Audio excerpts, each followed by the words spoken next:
Hey there, Angie here of House in the Woods in Lee, Maine, Military and Family Retreat. I am thrilled to announce today's special guest, Nick Milburn. Now, Nick and I go way back. Well, way back to September anyway. When I first met Nick and his friend Robin Gassett of Licking River Outfitters at House in the Woods in Maine. We were all there for the fall 2020 bear hunt. And wow, what an amazing week it was. If you're not familiar with that, you absolutely must check it out and find out how you can take part. Because if you're a veteran, if you're a volunteer, if you're a sponsor of events for veterans, you will want to experience this and feel the magic that happens at House in the Woods. As part of our mission of helping veterans by offering free outdoor activities, we extend that mission not only to the activities themselves, but also to sharing the experiences of veterans at House in the Woods, but also outside.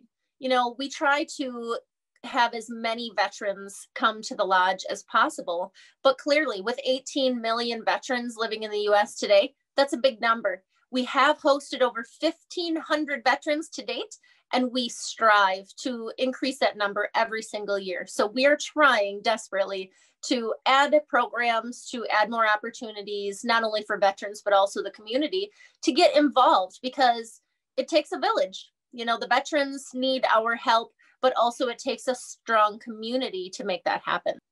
That being said, I want to welcome Nick Milburn from Crestwood, Kentucky. So happy to have him on our show today and have a chat about Nick's experience in the military, his post-military journey, and also how he came to find himself with Rhea, his German Shepherd veteran service dog. His smile is contagious. He has a heart of gold, and we are thrilled to have him with us today. All right, well, welcome back, Nick. It's so nice to see you. I can't believe how many times you and I have seen each other in the last 6 months. It's awesome. You go from never knowing each other to all of a sudden, hey, let's hang out in Kentucky, then let's hang out online, and then I'll be seeing you again this fall. So exactly. I'm absolutely thrilled. First of all, I just want to say, obviously, thank you so much for your service.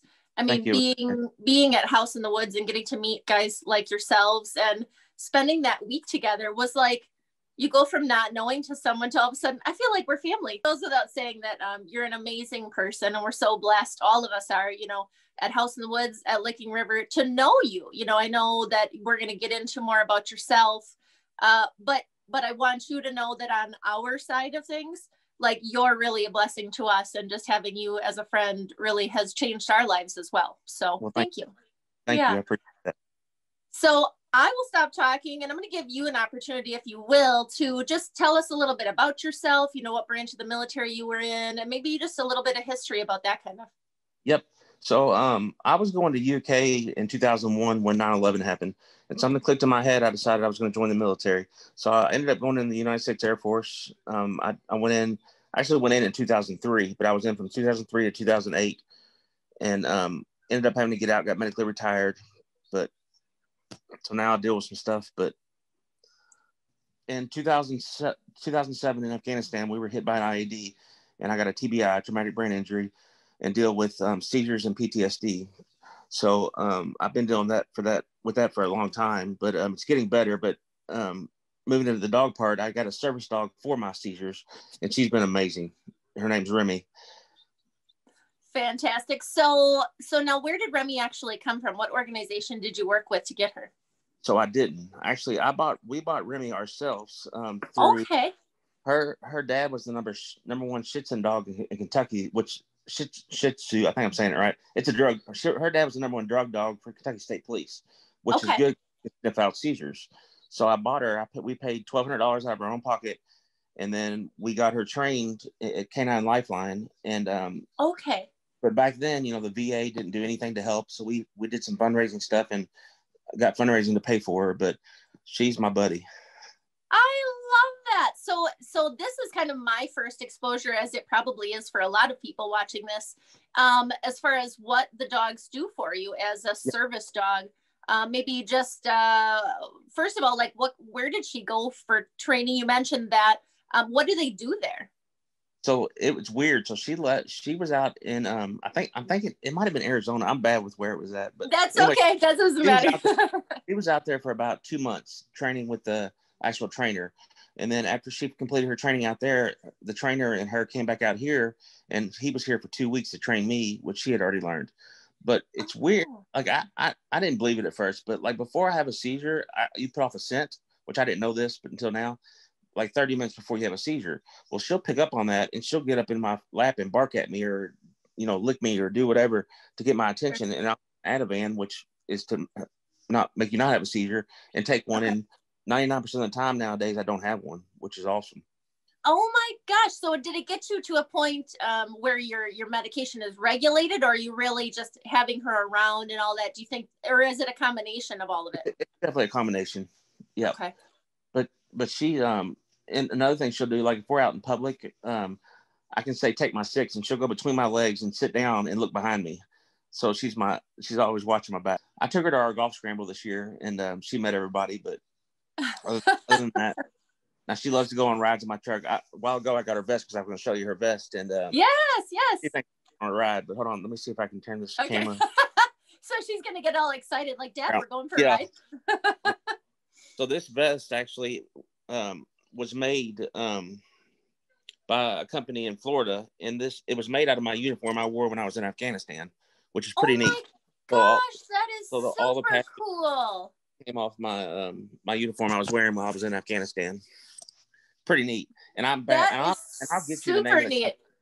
Yes. I can't remember, but this company, Ryan Cambio is the guy that runs Canine Lifeline, and Ryan asked me. He called me. I guess a couple of weeks before he was supposed to come and said, "Do you have an old uniform?" I was like, "Well, yeah." So I got it to him, and then when he showed up, he had this for me.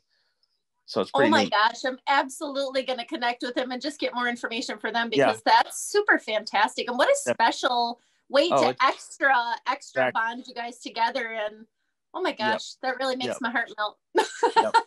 I'll show you my dog. Come here. Yes, please do. Seats.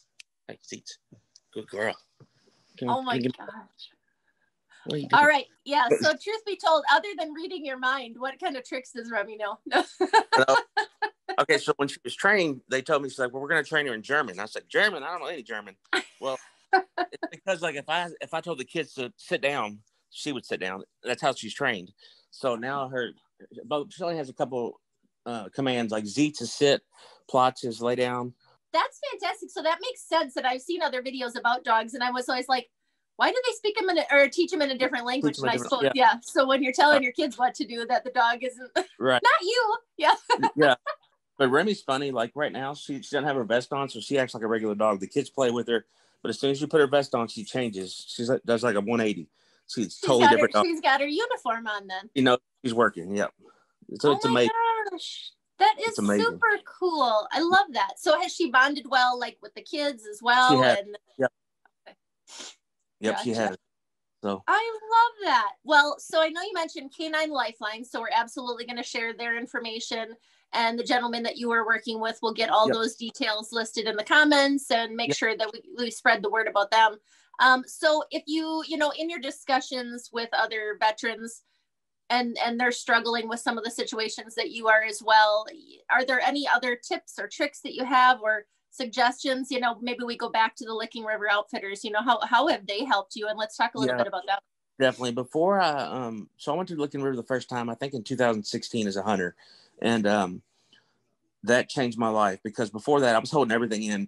I really didn't talk about my story at all, but being around other vets while being there and people opening up, it's made me open up, which has been a relief for me, because like I said, I held everything in, but now I have no problem telling my story, and it's been a huge relief. And then also going to House in the Woods and meeting, it's just being around other vets that have been in the same situation I've been in. It's totally different than having a therapist talk to you that's never been to war, and it's not the same.